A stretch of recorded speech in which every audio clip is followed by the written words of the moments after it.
साल 1965 में अगस्त महीने का समय था। चारों ओर बोल बम के जयकारे सुनाई दे रहे थे। एक तरफ शिवालय भक्तों से लबालब भरे थे, तो दूसरी ओर सावन की रिमझिम फुहारों ने मौसम में शीतलता भर दी थी। उस रोज पूरे दिन जोरदार बरसात हुई थी। आसमान अभी भी काले बादलों से घिरा था, क्योंकि ऐसे मौसम में धान रोपने का सबसे उपयुक्त समय होता है। ऐसा सोचकर नवल सांझ के 4 बजे जब बरसात धीमी पड़ी तो खेतों की ओर निकल गया। इस वक्त कहाँ जा रहे हो? थोड़ी देर में अंधेरा घिर आएगा। अब छोड़ो भी, कल देखेंगे। अरे मैं लालटन लिए जा रहा हूँ। 4-5 घंटे धान रोपूंगा, उसके बाद वहीं खटिया लगाकर सो जाऊंगा। अरे पूस की कुटिया में कहाँ बरसात में रात बिताएंगे आप? छोड़िए ना। अच्छा, तू फिक्र ना कर, मैं देखूंगा। अगर बरसात हुई तो लौट आऊंगा। पत्नी के मना करने के बाद भी नवल एक हाथ में लालटेन और दूसरे में छाता पकड़े तेज कदमों से खेत की तरफ निकल जाता है। जल्दी जल्दी काम शुरू करता है और काम करते करते भूल ही जाता है कि रात घेर आई है। आसमान में अभी भी बादल थे, रह रहकर बिजली कड़क रही थी, लेकिन बारिश नहीं थी। थकान मिटाने को नवल अपनी खटिया कुटिया के बाहर डालकर थोड़ी देर सुस्ताने लगता है। जब तक थकान उतरती है, उसे एहसास होता है कि रात काफी हो गई है। अब उसे समझ ना आता कि इस काली गहरी रात में अकेले खेत पर ही रुके या घर लौट जाए। अभी नवल सोच ही रहा था कि तभी उसे लालटेन की मध्यम सी रोशनी में पास के खेत में किसी की आकृति दिखाई देती है। लो, मैं तो ऐसे ही घबरा रहा हूँ। हरिया काका भी लगता है आज खेत पर ही रुके हैं। पास के खेत में अंधेरे में किसी की आकृति देखकर नवल को बड़ी हिम्मत मिल गई थी। उसने साथ लाई हुई रोटियां निकाली और प्याज के साथ खाकर चुपचाप चारपाई पर लेट गया। नवल आंख बंद करके चारपाई पर लेटा ही था कि अचानक उसे लगा जैसे काका ने उसे पुकारा हो। नवल आंख खोलकर लालटेन से इधर उधर देखता है, लेकिन उसे कोई दिखाई नहीं देता। अपना वहम समझकर वो एक बार फिर आंख बंद करके वहीं लेट जाता है। रह रहकर नवल को किसी के खेत में यहां से वहां दौड़ने या चहलकदमी की आहट सुनाई पड़ रही थी। वह दिन भर की थकान से चूर था।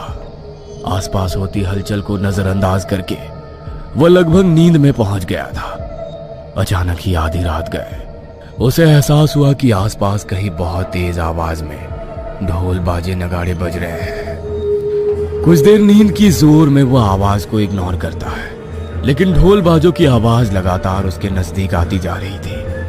कुछ ही देर में ढोल के साथ साथ भीड़ के शोर की आवाज भी नवल के कानों में पड़ने लगती है। अब उस शोर में चारपाई पर आंख बंद करके लेट पाना उसके लिए संभव नहीं था। वो चारपाई से उठकर खड़ा हो जाता है और शोर की दिशा में देखने का प्रयास करता है। नवल को कोई अंदाजा नहीं था इस समय रात का कौन सा पहर चल रहा है। आधी नींद में ही उसने एक बार फिर से अपनी आंखों को मसल कर देखने की कोशिश की। कुछ दिखाई नहीं पड़ रहा था। बस ऐसा लगता था कहीं आसपास कोई बारात गुजर रही हो जैसे। आमतौर पर बारात देखने की लालसा इंसान को होती ही है, इसलिए बारात देखने के कौतूहल में नवल अपने खेत से कुछ कदम बाहर आकर बारात की दिशा में चल पड़ता है। खेत से बाहर आते ही अब उसे अपनी आंखों के सामने एक सजी धजी बारात नजर आने लगती है। बारात बिल्कुल ऐसी थी जैसे कि आम तौर हुआ करती है। हुड़दंग था, जोरदार नाच हो रहा था और सज धज कर तकरीबन 25-40 लोग ढोल बाजों के साथ बढ़े चले जा रहे थे। अरे किसकी बारात है ये? आज तो गांव में किसी का ब्याह नहीं है, किसी और गांव से भटक कर तो यहाँ नहीं आ गई। नवल के मन में प्रश्न आया तो पूछने के लिए वो बारात की ओर बढ़ गया। अरे भैया, किसके यहाँ की बारात है? नवल के सवाल के जवाब में सामने नाच रहा आदमी अचानक से रुक जाता है और थोड़ा गंभीर होकर एक नजर ऊपर से नीचे तक उसकी ओर देखता है। अरे पड़ोस के गांव चिपियाना से आ रहे हैं। मंगेश की बारात है, रमेश की लड़की के साथ। अब आ गए हो तो चलो भैया, साथ में तुम भी झूम लो। अरे नहीं भैया, हम ठीक है, बस खेत में लेटे थे, आवाज सुनी तो देखने चले आए। नवल के मना करने पर भी हुड़दंग के मूड में नाच रहे लड़कों ने उसे अपने साथ घसीट लिया। अरे हम तो कहते हैं साथ ही चलो, जोरदार दावत मिलेगी। बहुत बढ़िया इंतजाम किया है बारात के लिए। अरे याद रखोगे, ऐसा ब्याह दूसरा देखने को ना मिलेगा। हाँ चलो। बारातियों के जिद करने पर नवल भी उनके साथ हो लेता है। चारों ओर गहरा अंधेरा था। उसी अंधेरे में कड़कड़ाती बिजली की चमक में उसने देखा बारात के सबसे आगे एक लड़का घोड़ी पर चढ़ा बैठा है। घोड़ी पर सवार युवक का चेहरा नवल को नजर नहीं आ रहा था। बेगानी शादी में बिन बुलाए उन अनजान लोगों के कहने पर पता नहीं क्यों नवल जाने को भी तैयार हो गया था। बाराती नवल को भी ढोल की थाप पर जमकर नचा रहे थे। बाकी बारातियों की तरह गेंदे के फूलों की एक माला भी उन्होंने नवल के गले में डाली और बारात आगे बढ़ निकली। बारात आगे बढ़ती ही जा रही थी। नाचते नाचते नवल बेसुध हो गया था, लेकिन जाने क्यों अभी भी नाचता ही जा रहा था। पता नहीं कितने घंटों तक वो बारात के साथ नाचता रहा। गांव कितनी दूर छूट गया इसका भी उसे कोई अंदाजा नहीं था। अचानक ही एक जगह जाकर बारात ठहर गई। एक बड़ा सा पेड़ था जिसके नीचे एक लड़की बैठी हुई थी जिसे औरतें सजा रही थी। भाई आओ, कुछ खा लो, कुछ देर में ब्याह का कार्यक्रम होगा। बहुत जोरों की भूख लगी है, आज तो जमकर खाऊंगा मैं। हाँ। बाराती की बात सुनकर नवल सामने लगे खाने के पंडाल की ओर जाकर थाली भरकर भोजन परोस लेता है। भोजन करने बैठता है कि अचानक उसे लघु शंका महसूस होने लगती है। पहले हल्का होकर आता हूँ, फिर भरपेट खाऊंगा। पहला कौर मुंह में डाले बिना ही वो उठ खड़ा होता है और बारात से थोड़ा दूर हटकर एक किनारे जाकर लघु शंका करता है। तभी उसे बैल के गले में बंधने वाली घंटी की आवाज सुनाई देती है। नवल का ध्यान बारात से भंग होता है और वो पलटकर इधर उधर देखने लगता है। तभी उसे रास्ते पर सामने से एक आदमी बैल की रस्सी पकड़े हुए आता दिखाई देता है। जय भोले की। अरे इतनी रात गए अंधेरे में कहाँ निकले हो भैया? कौन गांव के हो? हम तो पिपियानी गांव के हैं, यहाँ बारात में आए हैं। आप कौन गांव के हो? इतनी रात गए आप कहाँ से आ रहे हो? अरे मैं तो दूर गांव में बैल खरीदने गया था, बस वहीं से लौटते देर हो गई। अरे लेकिन तुम कौन सी बारात में आए हो? यहाँ इस जगह पर कौन बारात आई है?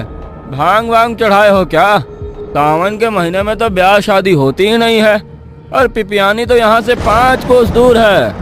उस आदमी के इतना कहते ही जैसे नवल का सम्मोहन भंग हो जाता है और वो पलटकर उस स्थान की ओर देखता है जहां अभी कुछ देर पहले तक खूब चहल पहल थी।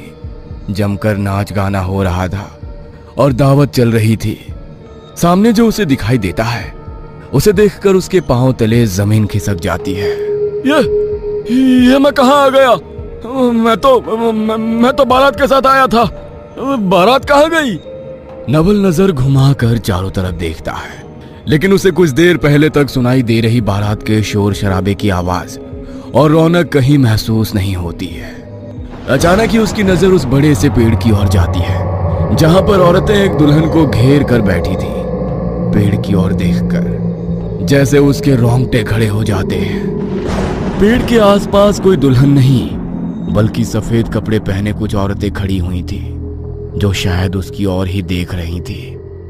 सुंदर कपड़ों में सजे बाराती भयानक शक्ल और कटे फटे शरीर वाले प्रेत बन चुके थे। घोड़ी पर बैठा हुआ दुल्हा कोई और नहीं बल्कि सरकटा प्रेत था।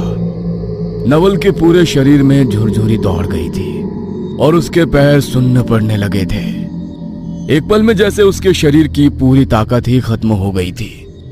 उसके सामने ढेरों भयानक भूत और प्रेत खड़े थे, लेकिन उसके शरीर में इतनी ताकत नहीं थी कि वहां से भाग सके।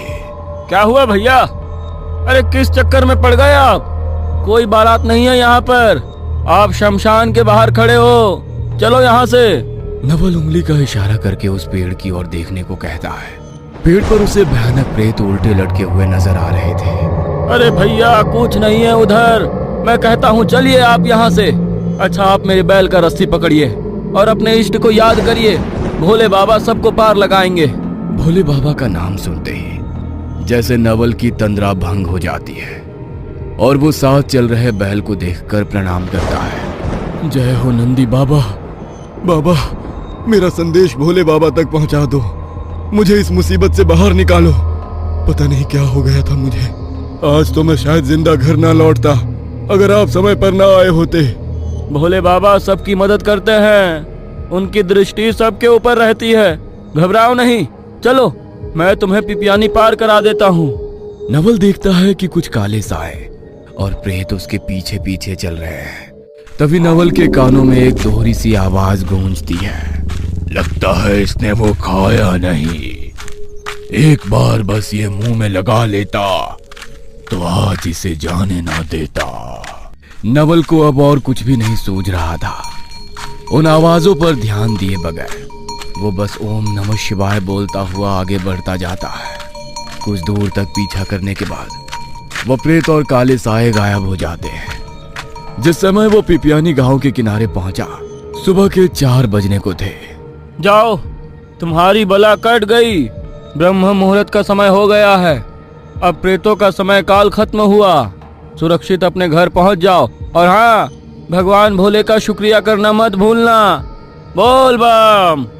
इतना कहकर वो आदमी अपने रास्ते निकल जाता है और नवल बेसूध होकर वहां से सीधा अपने घर के लिए दौड़ लगा देता है। आधे घंटे के बाद जब वो अपने घर के दरवाजे पर पहुंचता है तो बुरी तरह हाँफते हुए जोर जोर से घर का दरवाजा पीटने लगता है। इतनी सुबह यूं दरवाजे पर दस्तक सुनकर घबराकर उसकी पत्नी दरवाजा खोल देती है। सामने देखती है कि उसका पति दरवाजे पर खड़ा हुआ है, जिसके कपड़े पर एक भी बूंद पानी नहीं है, जबकि बाहर जोरों की बरसात हो रही थी। आप इतनी सवेरे सवेरे? क्या हुआ जी? इतने घबराए हुए क्यों लग रहे हैं? और बाहर तो इतना पानी बरस रहा है, लेकिन आपके कपड़े तो सूखे हुए दिखाई दे रहे हैं। आप बाहर से नहीं आए हैं क्या? इस एक रात में नवल ने इतना कुछ देख लिया था कि अब पत्नी के किसी भी सवाल का उत्तर देने की क्षमता उसके अंदर नहीं बची थी। किसी तरह लड़खड़ाते हुए वो 2 कदम घर के अंदर रखता है और गिरकर बेहोश हो जाता है। पति की ऐसी हालत देखकर नवल की पत्नी किशोरी बहुत घबरा जाती है और दौड़कर पड़ोस वाले काका को बुला लेती है। जैसे ही खबर मिलती है, गांव के कई सारे लोग नवल के दरवाजे पर इकट्ठा हो जाते हैं। किसी तरह पानी छिड़क कर हाथ पैर मलने के बाद आधे घंटे में उसे होश आता है और फिर वो पिछली रात हुई सारी आप बीती सुनाने लगता है। अरे तुमको किसने कहा कि कल हम रात में खेत पर सोए थे? हम तो पूरी रात अपने घर में सोए हैं। और हम तो क्या, इतनी बरसात में कोई गांव का आदमी खेत पर नहीं गया। कुछ तो दिमाग लगाओ। सावन के महीने में कौन सा ब्याह होता है? और जिस रमेश की लड़की की तुम बात कर रहे हो ना, उसको मरे हुए 3 दिन हो गए हैं। तुम क्या जानते नहीं हो मरे हुए आदमी का ब्याह हुआ करता है क्या? काका की बातें सुनकर तो नवल का शरीर एक बार फिर से सुन्न पड़ने लगा था। एक बात बताओ, उस आदमी का नाम नहीं पूछे जो तुमको उस प्रेत बारात से बचा कर लाया? कौन था? कौन गांव का था? टिमरी गांव बताया था, शायद शिव नाम था उसका। एक बैल लिए था, कहीं दूर गांव से खरीद कर लाया था। अरे हम तो कहते हैं किशोरी बिटिया, तुम्हारा पूजा पाठ काम आ गया। शिव नाम नहीं बताया था। हमको तो लगता है भगवान शिव ही थे जो नंदी के साथ तुमको वहाँ बचाने के लिए प्रकट हुए, वरना वो भूतों की बारात उनको काहे नहीं दिखाई दी? तुमको ही क्यों दिखाई दे रहे थे?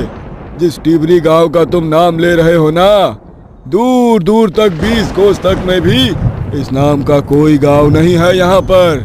अरे उम्र बीत गई हमारी इसी गांव में रहते रहते। आसपास के 7 गांव के लोगों को तो नाम से ही जानता हूँ मैं। एकाएक नवल को उस आदमी की बात याद आती है। आज कौन सा दिन है? सोमवार। क्या हुआ? कुछ नहीं, बस भोले बाबा का शुक्रिया अदा करना है। चलो मंदिर जाकर जलाभिषेक करते हैं। आज से मैं हर सोमवार को शिव मंदिर जाकर भगवान शिव का जलाभिषेक किया करूंगा। गांव के लोगों का कहना था कि नवल को उस रात साक्षात भोले बाबा मार्ग दिखाने आए थे। उस दिन के बाद गांव में सावन के दिनों में प्रेत बारात निकलने की बात आग की तरह फैल गई। कहते हैं उस घटना से सबक लेकर आज भी लोग देर रात तक बाहर निकलने से डरते हैं।